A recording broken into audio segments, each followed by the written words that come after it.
and in plain everyday language. Join us Tuesdays at 5 a.m. on the Scholar Circle, right here on Houston's Community Public Radio, 90.1 FM, KPFT, Houston.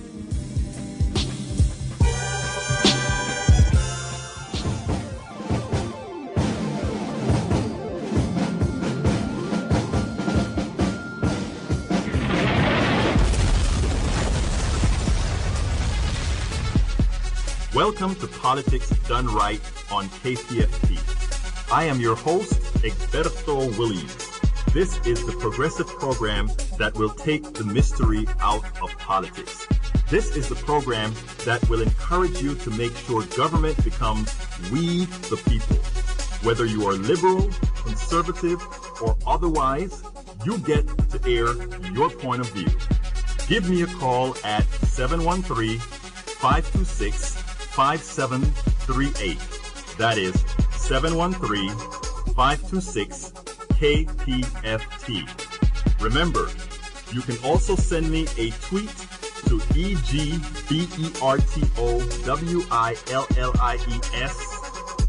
That is at Egberto Williams. Let us engage. It is politics done right. 1, 2, 3, 4. Well, folks, welcome to one more edition of Politics Done Right on KPFT. Please remember this is a call-in show, and our number is 713-526-5738. Again, that number is 713-526-KPFT, and Roxy is back today, and she will tell you that that telephone number is 713-JAM-KPFT. Roxy, it's great seeing you. Egberto, it's so great seeing you. You know, I missed you last week. I'm so sorry that you did, but I was on my way to New Orleans this time last week. Wow. Yes, I flew back to Atlanta Tuesday of 2 weeks ago, and then I drove back with my boyfriend. He moved out here to Houston. All right. Yeah. So your boyfriend is in town. Yes, he is. He's moved to town. I tell you, wait a minute. Boyfriend of Roxy. At every Monday at 9 p.m., she is at KPFT Pacifica Radio, okay? He knows where I am.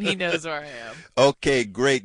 Well, look, folks, we're going to have a good show. But before I get started, I want you guys to remember that this is community radio. You know, we always like to let you know that this is really your station. And we also ask that you support this station. So please remember to go to kpft.org. And if you are inclined to do so, click on that tip jar for my show, Politics Done Right. It's right on the page right now, and say, yes, I want to support this program. Quiero ayudar a este programa. This is going to work for us all. So anyhow, what are we going to talk about today? Let me tell you what we're going to talk about today. It's time for the weekly blog post. We are going to talk about Elizabeth Warren schooling Chris Mathews this week on MSNBC. Yes. I personally like it when I hear that there's some schooling going on television. I feel like there's just a little bit of justice in the world when one of the anchors gets called out, especially on a big network like that, MSNBC, Fox. And you know what? By Warren, by Senator Elizabeth Warren, she's like my liberal idol, my populist idol, So, but here it goes, Roxy. Here it goes. Senator Elizabeth Warren was interviewed by Chris Mathews on Thursday. After watching that interview, one must admit this woman has the fire in her belly to really get things done. Her populist message sounds fresh in that she has a delivery that seems to indicate persistence. She seems to have the perseverance of the president in a much less compromising and Ivy League manner. As Hillary Clinton's numbers come off its pedestal, Elizabeth Warren's numbers are sure to emerge with the passion she shows. Whether she runs or not is not important. Her message and delivery will force Hillary Clinton and any potential Democratic primary challengers to stay with a middle-class centric message. The attempt at timid triangulation in the hopes that a perceived Republican light tilt will bring a sect of the population tolerant of the controlling elite will be mitigated. Absolutely so. Chris Mathews raised many good middle-class centric points in this interview. He shares the frustration of every liberal. Why isn't more being done? Why aren't we building things? Why don't we have the smell of pouring cement in a nation where the infrastructure is crumbling? Where is the hope for the unemployed and unemployed white guy in Scranton and the prospect of a job for that black kid wanting to work? Where is equal access to health care and education that is the platform from where upward mobility is launched? Where are research programs that ensure there is a pipeline of projects to feed an economy with ideas and prospects for progress and employment? In the interview, Chris Mathews acknowledged that the Democratic message is the message that speaks to them all. He acknowledges that the Democratic Party is a party with the platform where this is accomplished. However, Chris Mathews displayed his characteristic righteous indignation against the president, Elizabeth Warren, and the Democratic Party. It is as if he did not understand the legislative process he was a part of under Speaker of the House Tip O'Neill for many years. I understand, this is him talking, I understand the union movement, Chris Mathews said. Why aren't they bitching and moaning and complaining every day? We want big construction projects, and the President of the United States is not doing it. I don't hear him talking about it. He talks about one thing one day, something the next day, but I'll tell you, I don't hear you, Senator Elizabeth Warren, getting it done. The Democrats control the U.S. Senate. The Democrats control the White House. When are you going to do what you said you were going to do? If that is not the most nonsensical rant from a journalist, what is? Chris Mathews angered Elizabeth Warren. Stop this, Elizabeth Warren said. We just voted on this last week. You just stop and think about it, because all the things you've talked about, every time we get up and talk about health and education, we talk about roads and bridges. We talk about NIH research. The Republicans say the exact same thing. There is not enough money. And then they say they're going to fight to protect every tax loophole that currently exists that permits billionaires to pay at a lower tax rate than their secretaries. They fight to protect every subsidy. After enumerating what Chris Mathews already knows, he replies again about the Democrats controlling the White House and the Senate. Elizabeth Warren then reschools him on why that is not enough. What she did say at the end is what is important. She said, "You don't just wash your hands and say nobody is doing this," Elizabeth Warren said. "You have one side that is trying to fight for it. We've got to get out there and fight.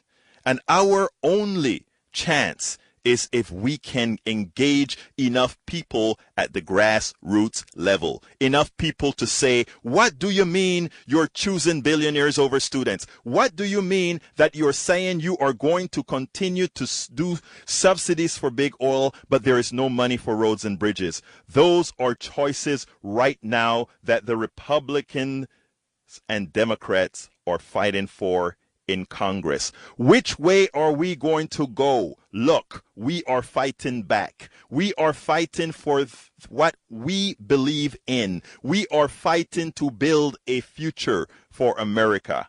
We can't do it by ourselves. We need people across the country to help push on the Republicans. Elizabeth Warren is right. Chris Mathews' attack on Democrats for inaction is not the answer. Informing folks as to the major reasons of inaction or for inaction is, it is a disservice to all Americans that he fails to put it into context.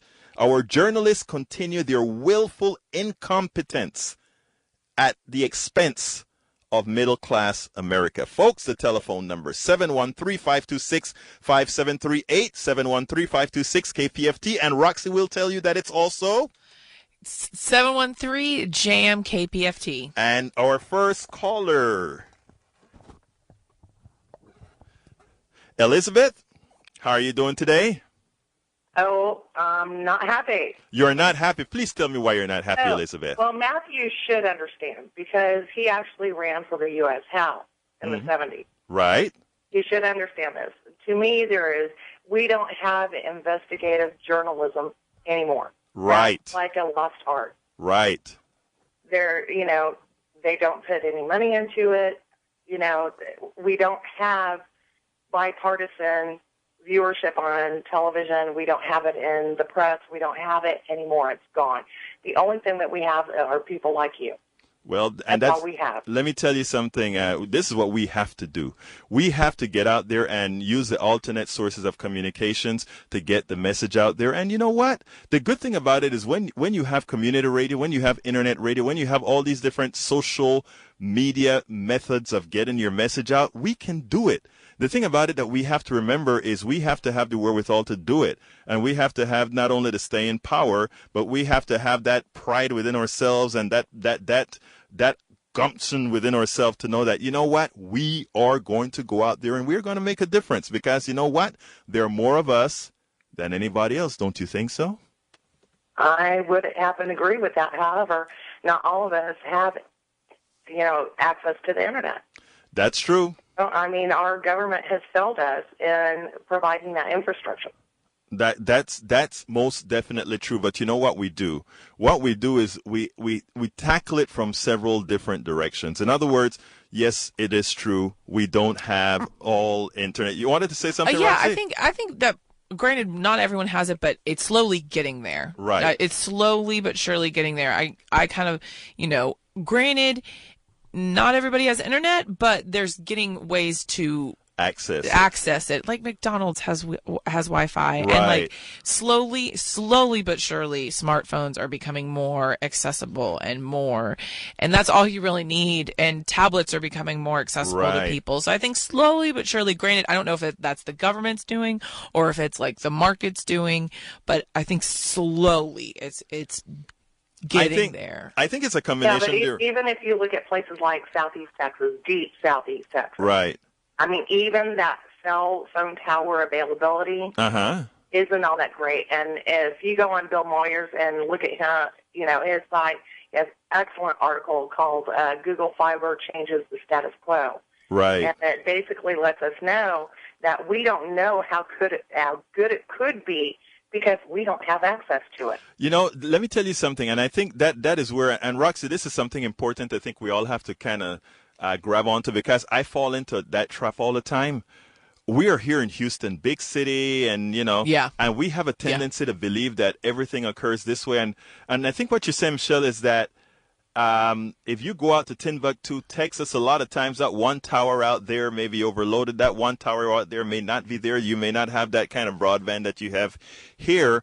And one of the things that we've spoke about with the stimulus program that occurred back in 2009 was to cover a whole lot of those issues. Where in the rural areas, in all these places, they got internet coverage that no company, no private corporation would want to invest in these little towns. And then the other thing is, even the culture of little towns so much different than the culture. I mean, we come out here and we go around the corner and we can get something that we want or whatever.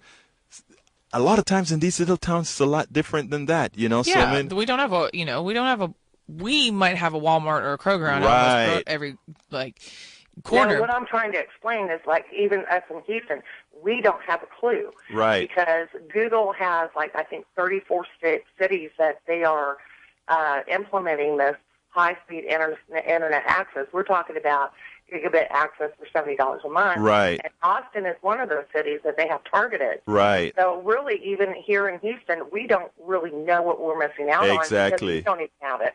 Houston, we're the fourth largest city in the U.S., and we don't have this capability. What is going on? Right.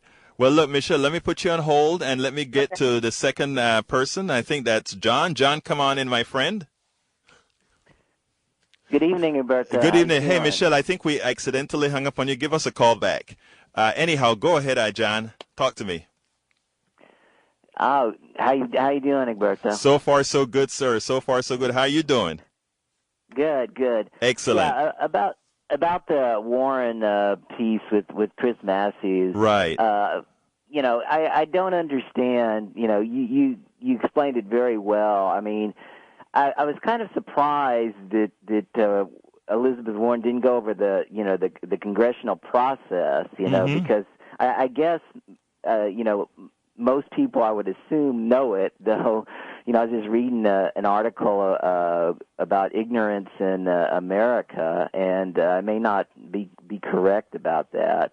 But, we're taught this in about third grade, the process of how a bill becomes law. And the fact that he dwelled on this so much is really unbelievable. He really, made himself look incredibly bad. And you know what, John?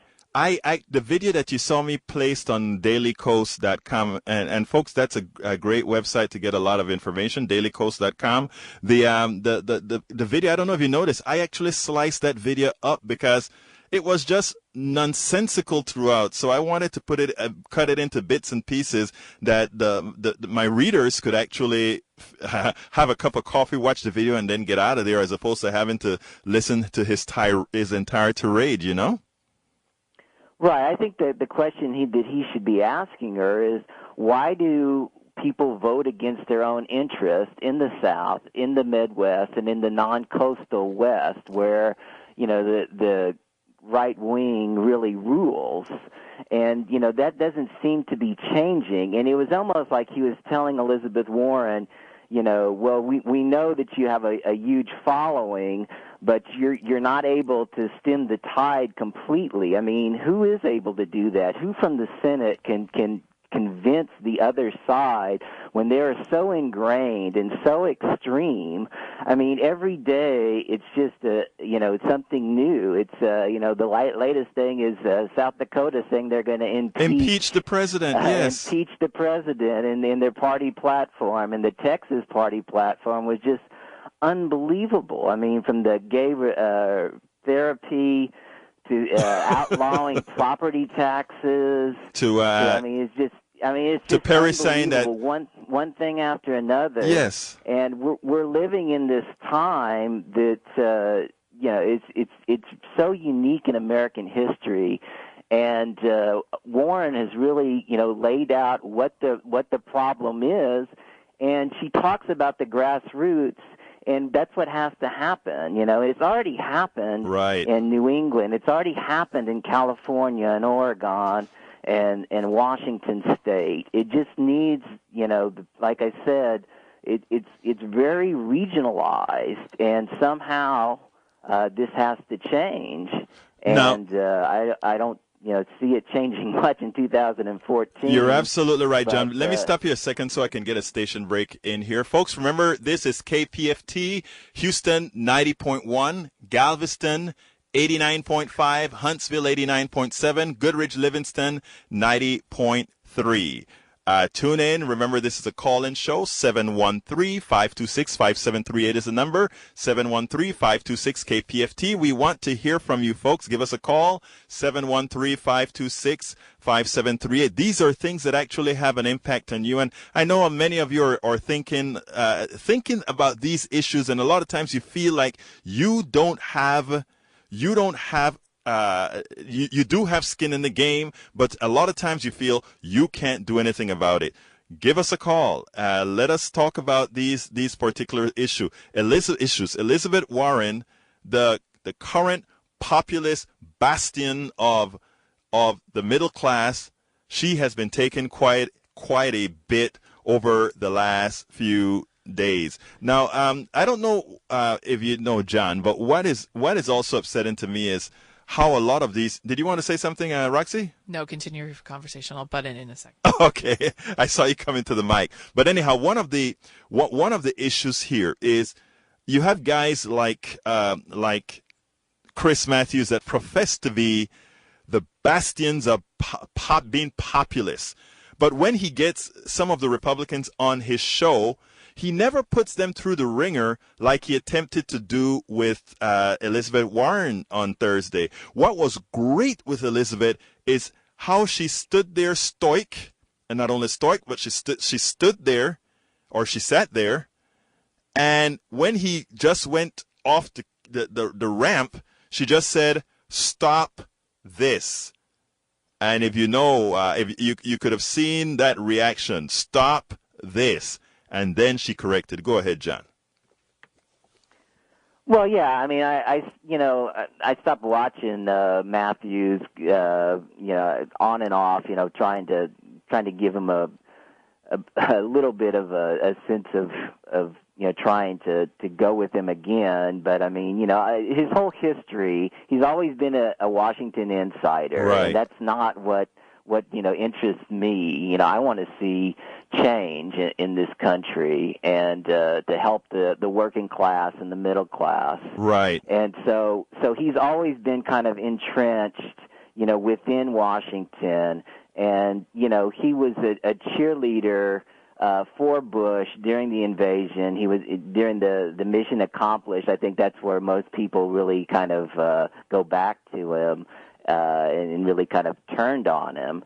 And he's in the last few years, he's done some good pieces that I've seen, but he was really horrible on the Bo Bergdahl situation. Oh my God! Really condemning him.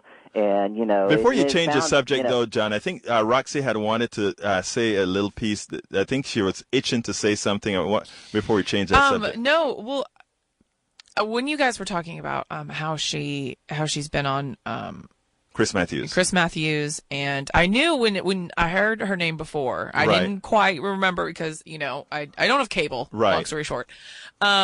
But I looked her up on the internet, and I knew I've seen her before because I watched something on the internet about her. And did you see her interview on the Daily Show with Jon Stewart? Absolutely. Oh my gosh, what she said about student loans. Yes. I could have cried when I saw that. Go ahead and actually bring that. Tell the audience about that. Okay. And folks, remember the number is 713-526-5738. That number is 713-526-KPFT. Give us a call. Now, she says, this is the only quote I could have. I can't pull up the audio on the computer. But she said, the United States government says, we will lend you money to go to school. Okay, that's a good thing to do. But then she also says, oh no, where'd it go? Where's the rest of it? Here it goes. And then the government piles on the interest rate so that the government makes tens of billions of dollars in profits off the backs of kids who are trying to get an education. And then kids who can't afford to go to college, their parents can't afford to just write them a check, so they get them to borrow money. Yeah. I just think the how she said that, just how because I have so many friends who are just buried in student loans. Yes. Like they are buried up to their eyeballs, and I don't have student loans, thank goodness. Right. Thank you, parents. But the fact that she kind of put it in perspective, because for someone who doesn't have student loans, doesn't have to go through all that. I was like, oh my, that's totally unfair. And I can't believe that I love it when I see people get schooled on TV. And I can't believe that this lady is just one of those people who will just school you. And I just think that was very stoic of her to say. And that's what I was trying to bring it all back to. That is good. And I want to keep on that subject because I'm so glad that you brought that up, because that is extremely important to this middle class issue. But before we go any further, I want to get Michelle back in, because I'm pretty sure she's going to put John on hold, and let's go with Michelle, because I'm pretty sure she has something to say about that. Michelle. Well, I gave up on MSNBC once they refused to call the ACA the Affordable Care Act and went with Obamacare. Okay. To me, that there is no progressive TV as far as I'm concerned with them, with the exception of Maddow. Right. I kind of like her. She's on the edge with me sometimes, but I still appreciate her. What it comes down to, again, and I've told you this before, it comes down to something that Ann Richards says. She has a wonderful piece on coloradocollege.edu called Get Involved by Ann Richards. And I just wanted to share something, excerpt of that with you. And it says, because you live in a democracy, you also take on the responsibility for your society and your community, whether you decide to accept it or not. At 18, you become a full citizen of these United States, and as part payment, we ask to render services. And it goes on, but that's what it says basically in a nutshell. And I think no matter Citizens United, all the money you want, if 80% of the American public voted, we wouldn't have this problem. Absolutely. Well, Michelle, as you know, something that I preach all of the time, and that is, it is our responsibility, those of us in the know, look, what Hillary said several decades ago, we're a brother's keeper, or not, she didn't say that. She said it's a village. Yes, but in addition to that, for everyone who has a Republican, senator, congressman, whatever, go to Elizabeth Warren's website and find out what's going on. Right. Now, I want to find out, listen to what she has to say, and she can give you some insight. And that way you can turn around and you can call your congressperson and you can demand some answers. That's true. Now, I want to go on to something that Roxy was talking about, because I think Americans need to understand this. Back before, by the way, students got a break with the Affordable Care Act, something that had nothing to do with health care, but it was a part of the appropriations in that bill. What happened is in the yonder years, the government used to provide student loans in an interesting type of a manner. Private banks issued the loans. Private banks made the profits from the interest rates that they charged the students. But if any student defaulted on the loan, the government made that bank whole. Meaning, if you owe $30,000 to the bank for school and you defaulted on that loan, that bank never had a risk. That bank, that private bank, received $30,000 from the government to cover the loan that you didn't pay. So in effect, the government was subsidizing a private company that was taking no risk, yet making a profit. In our free enterprise capitalist society, the theory is that the reason you're entitled to some type of a profit is that you're risking your capital. Well, these banks were not even risking their capital, because if they loaned the money to you and you defaulted, Uncle Sam, the taxpayers, paid them back. So they never had anything at risk. For them, student loans was just a money tree. That's all it brought in. The interest rate was a money tree. Within the Affordable Care Act, and this is just the way bills work. Within the Affordable Care Act, an attachment was made that removed the banks out of the equation for these federal loans. So now the loans, for all practical purposes, go from the government to you. The only difference is now is while it goes, you're still paying an interest rate, but that interest rate that you pay, that extra money that you pay, goes right back into the government coffers. So in effect, what you can do, theoretically speaking, is the government can use the interest rates that other students are paying to provide more student loans to other students. So it increases the pool that you can have. But Washington. Roberto, can I interject something on that? Yeah, go ahead. Because it's important for us to know the history about this. There's an excellent piece you can read on this. It's by Tom Hartman. Mm-hmm. It was on May 22nd of this year. Students now indentured to the banksters. Sure. And he states in there that when Reagan came into office, only about 20% of the cost of college was paid as tuition. The other 80% was paid by governments and yes. down. Today, the numbers are almost exactly reversed, and instead of government picking up most of the cost, the students are. Right. So, it's deeper, though. It's deeper. People need to understand where this comes from and who they're voting for, because this hasn't changed. Right, but the Republicans would take it further. No, you're correct, but I didn't want to get quite there yet. I wanted to finish the student loans portion first, which is I'm almost done with. Now, however, what the government has done is they are collecting a whole lot of interest from the students, but instead of all that money going back into the system to provide even more loans or more grants or that, it is used to reduce the federal deficit. So instead of increasing the taxes on the stockholders that sit down at their pools and pay less taxes than the average person working, they keep their tax breaks. But the student pays to help bring down our debt. The students, the 20-year-old, the 22-year-old, the 23-year-old, you, Roxy, you're the age of my daughter. Your parents paid for your thing. I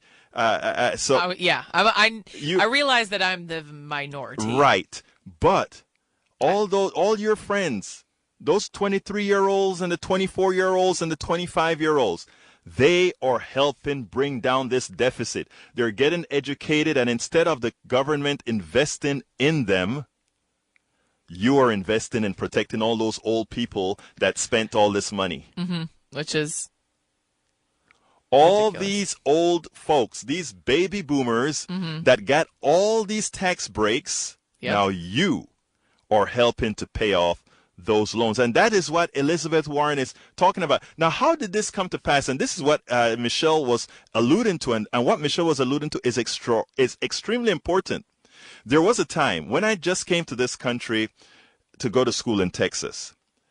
It was $4 per tuition per hour for an in-state student to go. And for a foreign student that I was at the time, it was $40 per hour.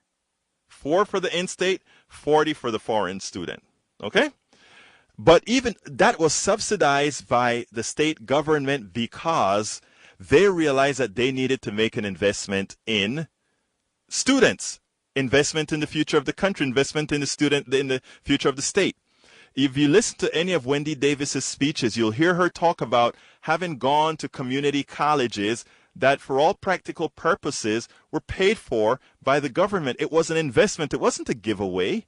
It was an investment in the future. It was an investment in saying, if we have educated kids, if we have educated people, we have an educated workforce, we can actually grow.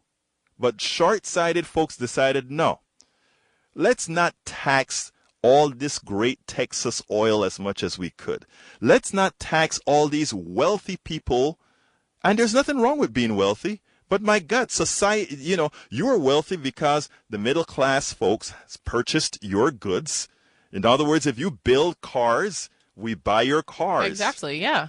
Okay, and I don't know if you've seen that Elizabeth Warren video where she explains that, where she says, look, the roads that you're driving on, we built it. That allows you to move your products. We built it. The educated workforce that you're using to build your products, you didn't pay to educate that workforce. Society did. So here we are subsidizing you with an educated workforce, with roads, with clean water, with all these things that society as a whole produced for you. You've taken that to produce a TV, to produce a car, to produce a trinket, to do something with, and you don't want to pay your share of taxes to keep that whole system going. That isn't only selfish, that is unsustainable. That is not, and that is where the country has found itself right now, in an unsustainable position. John, comment. Well, yeah, absolutely. I mean, I talk about taxphobia all the time, and it's, I don't really, even from liberals, I get a lot of pushback, and I think among centrist Democrats are, they don't want to talk about it. I mean, as much as I love Elizabeth Warren, I'm finishing her book. Her book, and she's phenomenal, but she doesn't like to talk about raising taxes either, because it's politically incorrect. Well, see, it's her book, though, John. You have to recall that it's her book. People have to start talking about it, right? Because it's like what you said is absolutely correct. It is absolutely unsustainable, and all of these problems that Elizabeth Warren talks about with infrastructure, with student loans, with the Republicans saying we can't pay for this. I mean, it all boils down to one thing: is the tax structure. If we had people paying the same amount of taxes from the pre-World War II era until the 1980 era, when Reagan took over, our country would be in so much better shape. And that's why Elizabeth Warren says, this is an easy fix. It is an easy fix, but it's a hard fix when you have people like the Koch brothers who convince, working class people and convince middle class people that all they that greed is the way, and of course they put religion into it also, and Thomas Frank writes about that, really well. But that this kind of brainwashing of people that the only thing to strive for is to get what you can get, this kind of temple of selfishness, right? Which is worshipped in America. Now, that has to change. Absolutely. We have to say, I care about that person who is poor, and I think it's slowly changing. I just hope it. I'd love to see it happen sooner. That's for sure. Look, and let me tell you, it has to start happening in the South. Because if it happens in the South, things will change all over. I think, first of all, and I keep, you hear me say this on my Coffee Party, Politics Done Right on Coffee Party show on Saturdays. I say it here. It is our job to talk to our neighbors, our friends, our acquaintances. It is our job to never back down from telling the argument. It is our job. Now, you made mention about changing, about people having to change. It's interesting that you brought that up, because this week something interesting happened with Hillary Clinton, who people think is probably the undisputed next president, okay, which I am having some very severe doubts. And I think somebody wrote an article this week calling her the ramification of Hillary or something of that nature. But before I even go there, I want to say that Elizabeth Warren, I wrote that piece on Elizabeth Warren, I guess, for Sunday. It came out on Daily Kos on Sunday. And then then it was published at my site, egbertowillies.com. And folks, please check out the site. I wrote a whole lot of articles for this week that are pretty, are covering a whole lot of topics of importance this week. So go to egbertowillies.com, EGBERTOWILLIES.com. There are a whole lot of stories there I have, this week. But let me tell you, the story went viral. This particular story, the Elizabeth Warren story, both on dailycoast.com and at egbertowillies.com, it just took off. I mean, I think my views are on this particular story.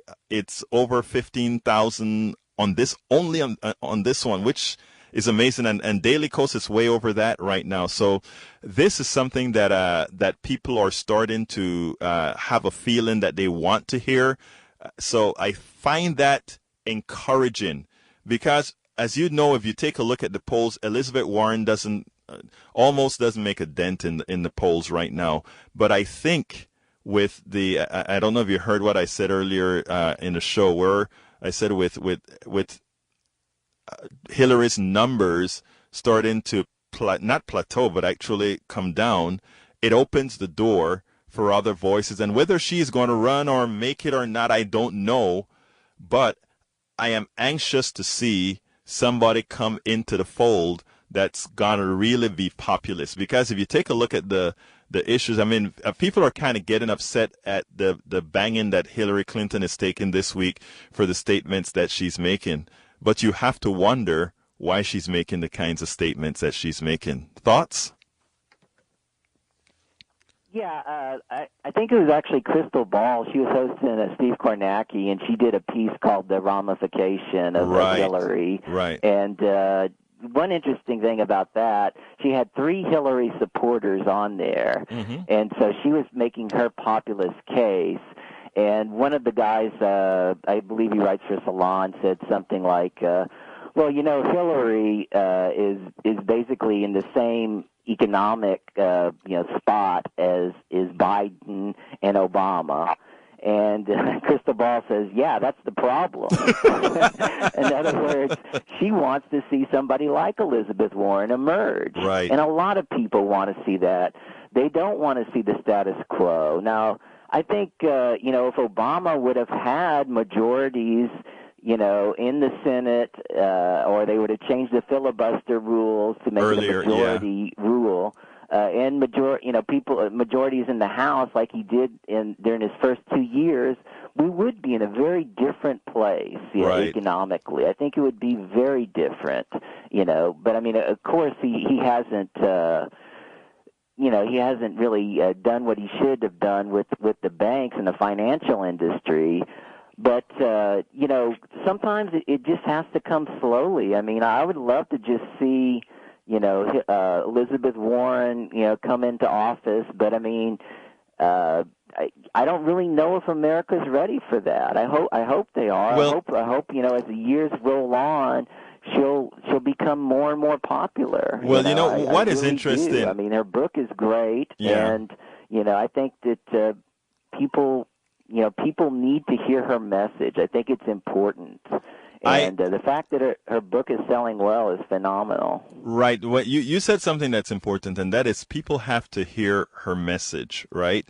But I think it's going to be our responsibility through other media to get her message out, because there is a concerted effort to distort her message. If you take a look at what Chris Mathews did and I didn't write this in the piece but I thought about it after writing the piece. If you take a look at what Chris Mathews did, Chris Mathews is not a dumb person. Chris Mathews worked for Tip O'Neill. Chris Mathews knows the reality of Congress. What Chris Mathews wanted to do on that show is to prove that a status quo that a candidate coming from the left with all these ideas, you're not doing anything. He was trying to marginalize her in a manner that said, what can you do? You haven't done. Okay? And if you take a look at how he handles other folks that really are the obstructionists, have you seen Chris Mathews hard on anybody on the right side of the aisle? Think about it. Yeah, I have. I mean, I don't watch him that often. But, right. I mean, I've seen him go pretty hard on some Tea Party people. But, I mean, he's a relic of the old school, Right. And so, I don't know how much longer, he'll be broadcasting. I mean, he's an older guy. And so, I just don't – I think there's a new breed of journalists that are coming up that are more populist-oriented. And, hopefully, like what Roxy was talking about, the millennials and the people in their 30s will relate to Elizabeth Warren because, student debt is the biggest, debt I need to ask, right now. It's $1.2 trillion. It's crazy. And so, when Warren, really takes this on, and really leads the charge, but she's led the charge on so many things. Right. People should listen. I mean, she's led the charge to break up the banks, right. The too big to fail banks. She's done so many things trying to help working class people, but the reality is that the only way that these things can be put into place if Democrats win elections. Right. And, it goes back to what I was talking about earlier, I mean, this regionalization, they unfortunately, 29% of the people in America, far and above any other network, believe Fox is the most trusted network. Yeah, but a lot of those people live in the South, they live in the Midwest, they live in the non-coastal West, and that school of thinking dominates. But don't be too deceived by the numbers on the cable news, because as a percentage of the total population, it is so small. So, but it does carry over. But you mentioned something that I wanted to get Roxy's touch on. You mentioned about the millennials and Elizabeth Warren. Were you aware of Elizabeth, or I know you were aware of Elizabeth Warren, but what about your peers, your friends, people your age? Has she kind of made a dent yet, or you don't see that? Well, I mean, I didn't really know her until The Daily Show, and I think that was probably her biggest breakthrough. Mm-hmm. I just never really heard a politician of any sort of kind really truly say, what you're doing to students is messed up. Right. And I get the how do you say the concept behind loans, and that's fine, but getting a job is not like they make it out to in school. Right. And that's not throughout kindergarten till you get your college diploma. It's not the same because of, whatever factors. There's so many more factors that are extraneous that go into getting a job. Right. And I've never heard of anyone like really kind of like market it towards, because I know that we're just the kind of people to market that we need to be marketed toward. Right. But before that, no, I had not heard it. But I think the more she continues talking the way she's talking, then more of you would see it. Yeah, the more dent she'll make. That is so true. That is so true. Now, I think it is important for folks to realize this. In as much, and before I forget what I wanted to say, this part is important. Listen to what Roxy said. Millennials get their information from groups like whom? From people like The Daily Show. But for now, let's throw Wayne on and see what Wayne wants to say. Wayne, go ahead. Hey, good evening, guys. Good evening, buddy. Talk to me. Yeah, I wanted to, hold on a minute. Anyway. I wanted to say about Elizabeth Warren. Yes, go ahead. Turn your radio down, my friend. Okay, I just came back outside. Hold on. Yes. That better? Yes, that's better. Go ahead. Okay. I wanted to say about Elizabeth Warren. I kind of like and really like her politics. Right. She's going to be a good senator. I know that. Mm-hmm. But and right now here at this point, and I heard the other guys say about, or was it you? Maybe it was you, about Chris Mathews. And I kind of watch MSNBC quite a bit, and I'm really getting turned off by Chris Mathews, because that day when he had Elizabeth Warren on there, he really didn't give her a fair chance to talk. You know what I mean? Right. He kind of just like railroaded her into answers, and I see him doing that a lot with a lot of people, and that's turning me off. But when it comes to that Michael Steele guy, he'll let that Michael stuff, and I'm like, okay, you let Michael Steele say all this silly stuff. Right. But when Democrats come on, you just kind of like chop them up, you don't. That is what I was trying to tell John earlier. I noticed I have actually come to the conclusion as well.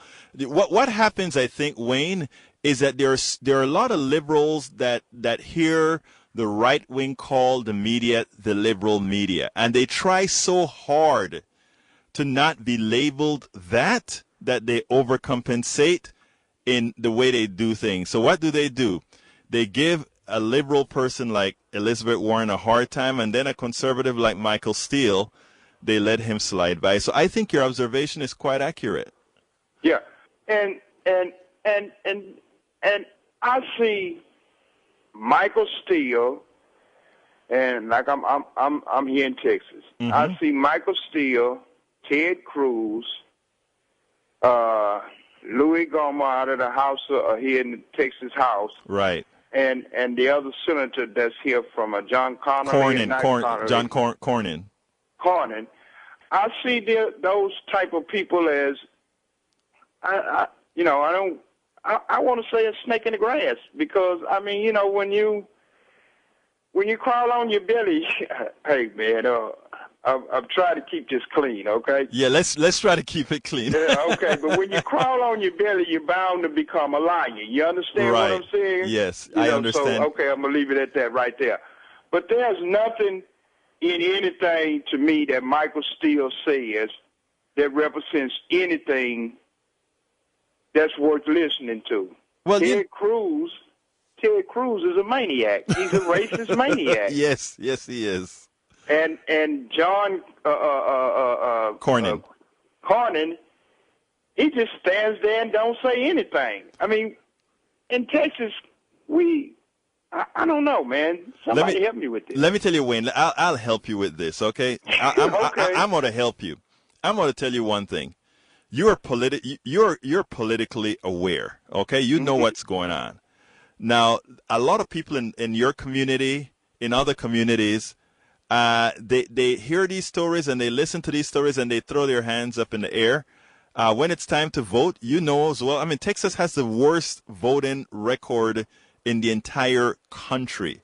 Yes. 51st, even behind the District of Columbia. Okay? Mm-hmm. So it's what I said in the beginning. You know well, you have a lot of friends. Most of your friends, just like most of my friends, I can almost guarantee you, on election day or the days previous to elections when we were having early voting, every day they're going to vote the next day. Every day they're going to vote the next day. Look, Texas is not a red state. I understand that. Texas is not a purple state. Texas is a blue state. The reason Texas is a red state attempting to be purple is because Texas is a non-voting state. If everybody in this state voted their conscience, if everybody in this state voted their values, this country, this state would be the second largest blue state in the country, or the third largest. I don't remember, compared to California and New York. And you know, you just listen to people, you talk to people. I find it amazing that when you talk to reporters, they will be, oh, yes, you know, Texas is a very conservative state. Have you been anywhere to speak to anybody and see how conservative people really are? Come on, Roxy, you're itching to say something, Roxy. And that's not true. Yeah, Roxy wanted to say something. I'm curious. No, I think the only reason people think they're so conservative is because, as a recent native Houstonian, I don't want to say native, but as a recent Houstonian, I've never seen so many people carry a gun. Yeah. And to willy-nilly, it's just like wearing a hat, carrying a gun. Yeah. I've never. But the interesting thing is conservatism and gun carrying. I mean, these people put things together that makes no sense. Conservatism doesn't have anything to do with carrying guns. But conservative is, do you want to have Social Security or not? Do you want to have poor people get support or not? Do you want to have women who can decide what to do with their bodies or not? All these things. But you can't. That's not as easy as wearing a hat. You know what I'm saying? You know, it's not as easy as carrying a gun, getting all those issues. You know, like getting deep down to those issues. It's not. Well, let me ask y'all something, because I think I've seen this, and tell me if I read or heard this correctly. Yeah, Wayne. That was it today or maybe they are thinking about it, but Texas is someone said that here in Texas they are talking about repealing the voting. Voting rights. Not the voting act, but the right to vote. Okay, it's not exactly. That's not how it is exactly. What it is, first of all, is when the Supreme Court bring in John, because I think it was it was when the Supreme Court voted down. I'm trying off the top of my head, I can't remember. John, what was the law that the Supreme Court? What part of the Voting Rights Act did the Supreme Court disabled? Do you remember? That was part two. That was part two of the Voting Rights Act. But what I'm saying is, I think I heard here today or seen on the TV that Texas, the House GOP here in Texas, is actually considering voting to repeal the right to vote. No, they can't do that. I mean, that's sort of a misunderstanding, and I don't know what that would be really, what part that would be, but that is actually a misunderstanding on something, because that's not possible. Yeah, that is not possible. Yeah, so John, bring that up. Help me out there. What aspect? On the voting rights Yeah, I aspect, can't remember or? what was the voting thing, the voting law. Yeah, off the top of my head, I believe it was one of the sections. I can't remember exactly what section, but essentially, what it did was the states that have already been, had a history of racial discrimination in their voting, and Texas is one of those states.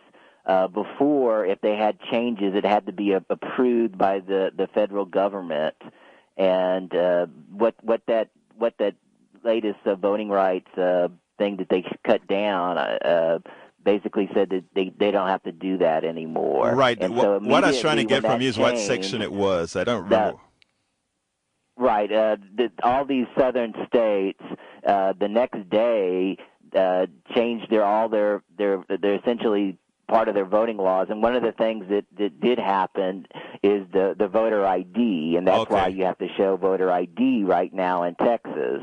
I've already voted 4 times, having to show John, my ID. I'm at the end of the show, and I got to bring somebody else in real quick. Chris, this is going to be quick because we're down to 2 minutes. Chris, make your point, my friend. And here you're on, Chris. No, I would like to make a point about the illusion of red and blue states that you're talking about earlier. I think that's a very great point. If we look at Proposition 8 in California, people consider California the most liberal state in America. Yet Proposition 8 was voted in, and basically repealing an advancement in the equal rights there for people of different sexual orientation. Right. Texas, like you said, looked at as more of a very red state. We lead the nation in the production of green energy. Right. Thank you. Thank you. Wind energy. This illusion of blue and red states is something that. And once again, I've called and spoke on the show before about I'm a big proponent of our right to keep and bear arms. I agree with you. There's a great photo of Malcolm X where he's standing looking out of his window in his home, and Malcolm X is right there, is carrying a high-capacity military weapon. Chris, if Malcolm X is a proponent of the Second Amendment, I think that a lot of liberals should take that. So-called liberals should take that. Got to go, Chris. Thank you very much, everybody. Listen to what Chris says. He knows what he's talking about. Wayne from South Carolina, you got 35 seconds. Go for it. Hey, so I just wanted to make it known, it was Section 4 of the Voting Rights Act. Thank you, sir. That's what I was looking for, yes. That determined which states would be under preclearance. Thank you. Without the formula, it's Section 5 that cannot be enforced. Thank you. I'm so happy you made that correction because I needed to hear that from you. So thank you very much for listening, and thank you very much for calling, sir, okay? No problem. Great. Good night. Folks, this has been one more edition of Politics Done Right. Thank you very much. Remember, go to our tip jar if you are so inclined. Remember, this show is on Mondays at 9 p.m. And thank you for being with us one more day. This is Politics Done Right. Egberto Willies, all out.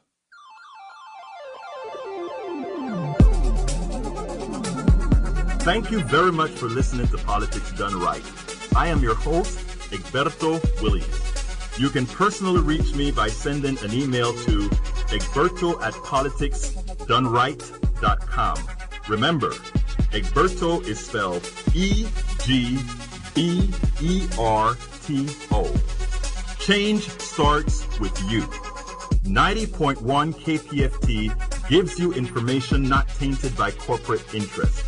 Please visit kpft.org and contribute. Let's ensure continued access to real information and news remain available to all. Again, thank you very much for listening to Politics Done Right.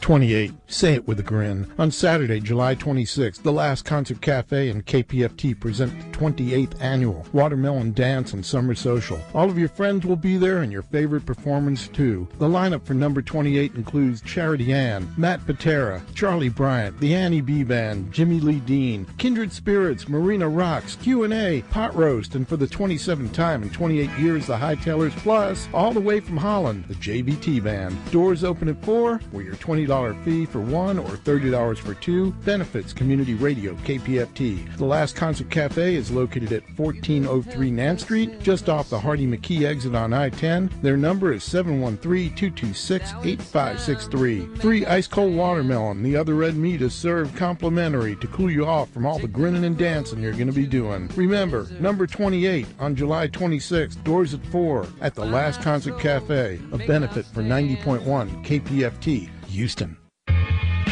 Many of us know someone looking to sell or just get rid of an old car, truck, RV, or motorcycle. It may just be taking up room in the garage or driveway. Sometimes the cost of repair just doesn't make a sale worth it.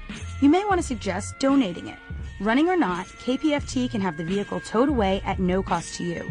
The owner will get a tax receipt for deductions at the end of the year, a KPFT membership, and the satisfaction of knowing that old vehicle went to a good cause. It's a win all the way around. Just call toll-free 1-855-KPFT-CAR. That's 1